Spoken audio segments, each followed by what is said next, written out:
Terbongkar fakta baru, peran Putri Chandrawati terlibat suap Baradae 1 miliar, disiapkan 5 miliar. Terkuak fakta baru bahwa Baradae dijanjikan 1 miliar rupiah untuk uang tutup mulut agar tak bongkar kasus pembunuhan Brigadir J. Sebelumnya Baradae mengaku dijanjikan uang senilai 1 miliar rupiah oleh Putri Chandrawati dan suaminya Irjen Verdi Sambo. Uang senilai 1 miliar rupiah tersebut rencananya sebagai balas jasa karena Baradae telah mengeksekusi Brigadir J. Uang akan diberikan Putri Chandrawati sebulan kemudian saat kasus tewasnya Brigadir J di rumah dinas Irjen Verdi Sambo di SP3 atau dihentikan penyidikannya oleh polisi. Hal itu dikatakan eks-kuasa hukum Baradae, Deolipa Yumara, berdasarkan curhatan Baradae kepada dirinya terkait pembunuhan Brigadir J. Menurut Deolipa, pemberi uang nantinya adalah Irjen Verdi Sambo dan Miss X, yang belakangan diketahui adalah Putri Chandrawati.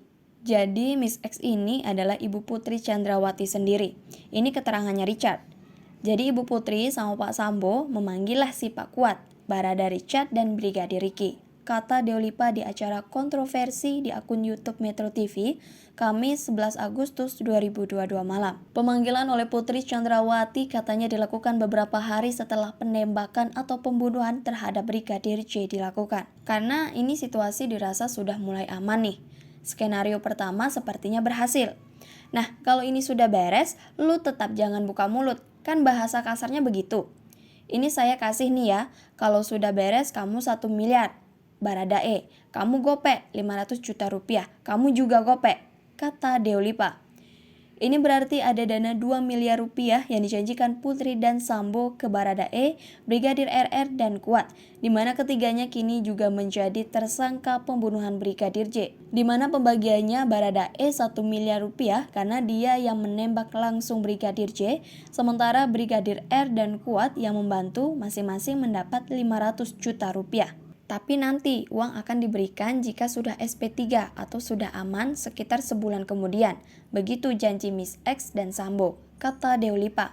Menurut Deolipa, Putri dan Sambo sangat yakin kasus penembakan Brigadir J ini akan SP3 atau dihentikan penyidikannya. Kenapa mereka yakin? Karena semuanya sudah dipegang. Sini dipegang, situ dipegang, ujar Deolipa.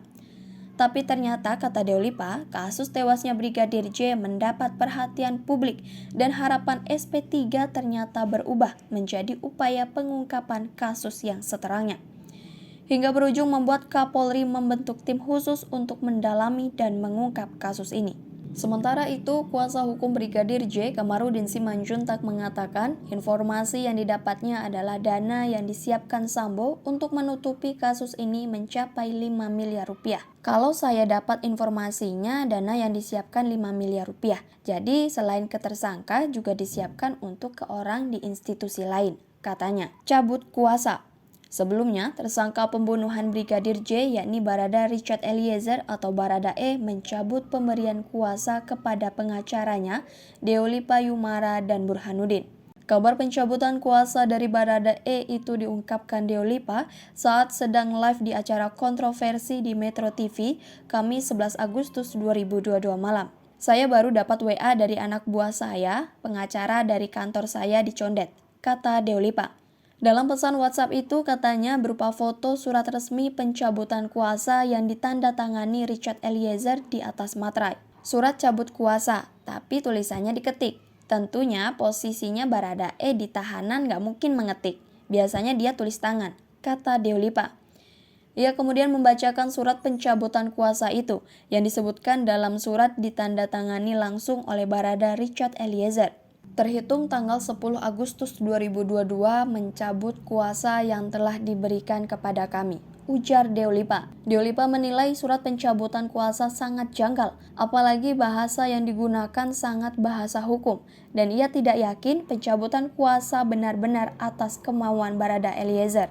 Dengan surat itu, kata Deolipa, maka saat ini Baradae tidak didampingi pengacara. Ketua Indonesia Police Watch atau IPW, Sugeng Teguh Santoso mengecam pencabutan kuasa Baradae dari pengacara Deolipa. Ia merasa ada intervensi penyidik yang memaksa Baradae mencabut kuasanya dari Deolipa dan tim. Saya sangat paham soal kode etik advokat. Saya mengingatkan Polri, ini jangan intervensi pekerjaan pengacara. Walaupun Anda yang menunjuk pengacara, Anda tidak berhak mengintervensi pekerjaan pengacara. Pengacara berhak menyampaikan satu pernyataan di depan publik untuk mempertahankan prinsip-prinsip hukum yang diperlukan, kata Sugeng. Menurutnya, terjadi konflik saat Kabareskrim mengkritik pengacara Baradae saat Kapolri mengumumkan Irjen Verdi Sambo sebagai tersangka. Saya melihat terjadi konflik ketika pengacara menyampaikan sesuatu dan Kabareskrim mengkritik. Saya mau mengingatkan, Polri tidak di atas pengacara. Pengacara apapun posisinya bekerja untuk membuat satu proses menjadi lebih bertanggung jawab, kata Sugeng. Karenanya Sugeng yakin pencabutan kuasa Baradae dari Deolipa dan tim ada intervensi dari penyidik. Ini saya yakin bukan pencabutan dari Baradae ya, tapi ada intervensi dari penyidik. Saya minta bahwa ini diperiksa. Kapolri harus memeriksa proses pencabutan kuasa ini karena sudah ditemukan ini tidak main-main karena mengintervensi pekerjaan pengacara, katanya. Menurutnya pengacara tidak bisa diintervensi, tidak bisa dipengaruhi. Ketika dia ditunjuk, maka ada hak istimewa yang terbentuk antara klien dan advokatnya, ujar Sugeng.